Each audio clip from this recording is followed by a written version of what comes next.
Le frère Messi, Antoine Junior, s'il te plaît, viens vite. C'est avec un cœur rempli de joie et de reconnaissance que je viens dire infiniment merci au Seigneur Jésus-Christ pour sa miséricorde manifestée dans ma vie.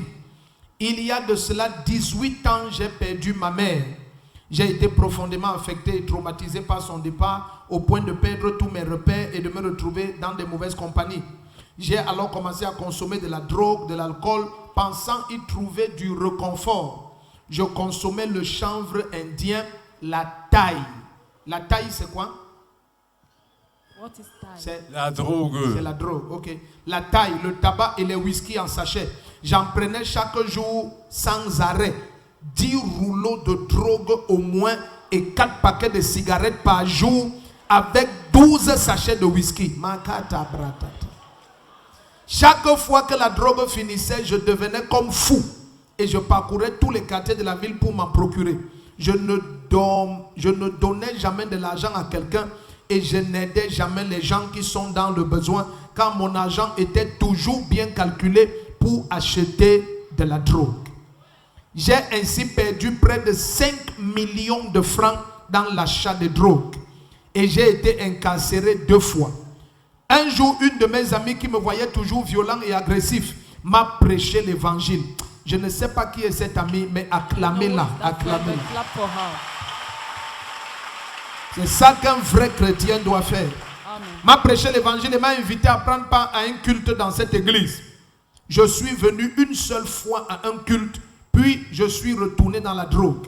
En mai 2023, je suis revenu ici à l'église et j'ai commencé à y persévérer. J'ai été installé aux urgences et chaque fois aux urgences, par 4 fois, je donnais comme raison le manque financier. Dimanche passé pendant le culte, papa a prié pour tous ceux qui prennent de la drogue et il les a déclarés libres. De retour à la maison ce jour, j'ai senti comment des présences me quittaient et j'ai directement perdu l'envie de consommer la drogue. Pour la première fois en 15 ans, j'ai passé une semaine sans avoir l'envie de la drogue. 18 ans de souffrance sont terminés. Si tu ne te lèves pas, tu es louche. Aïe, aïe, aïe. Amen. Donc, ok. Tu le connais. Oh. Donc c'est la première fois que tu passes une semaine sans prendre la drogue. Oui, papa. Une semaine sans prendre la drogue. Oui, papa. Pourquoi tu pleures? Parce que je vois, je change. Je vois le changement en moi. Alléluia. Voici le témoignage que Jésus est le même. Toute addiction et esclavage dans ta vie, l'esclavage à n'importe quoi, le joug de l'esclavage est brisé sur ta vie. Le premier qui dit Amen, ton enfant est libéré. Ton enfant est libéré. Écoutez bien, aimé. La drogue commence à devenir un problème majeur dans la société. Majeur. Des centaines, je dis bien des centaines de milliers de nos jeunes. Tu imagines qu'il y a une police spéciale que le gouvernement a créée pour les collèges et les lycées.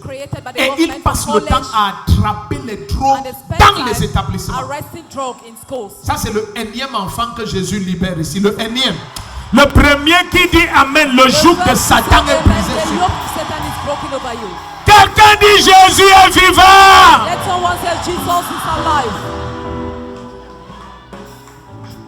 Tu veux faire quoi? S'il y a n'importe quelle activité que je peux faire, je veux faire. Et je Donc toi-même tu veux faire quoi? Même si c'est dans le commerce. Que tu veux vendre quoi? Même les babouches. Tu as le permis de conduire? Non, je n'ai pas le permis. On va d'abord faire le permis de conduire. Go and have a driving license. Après, on va parler. Afterward, we'll discuss. Hein? Fais maintenant. Ne te dérange pas. Ok, papa. Amen. Tu habites où? Derrière Poteau, à la montée des Sœurs. Donc tu loues? Non. Tu habites chez qui? Je vis avec un ami. Tu vis avec un ami? D'accord. Donc, Maman Suzy, demain, tu l'inscris à l'auto-école.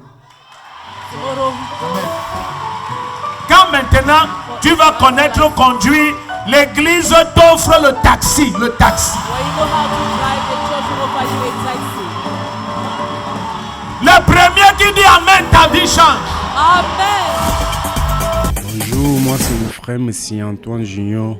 Je remercie de le Seigneur a fait pour moi, du monde où il m'a élevé, où j'étais, les mauvais mondes que je vivais.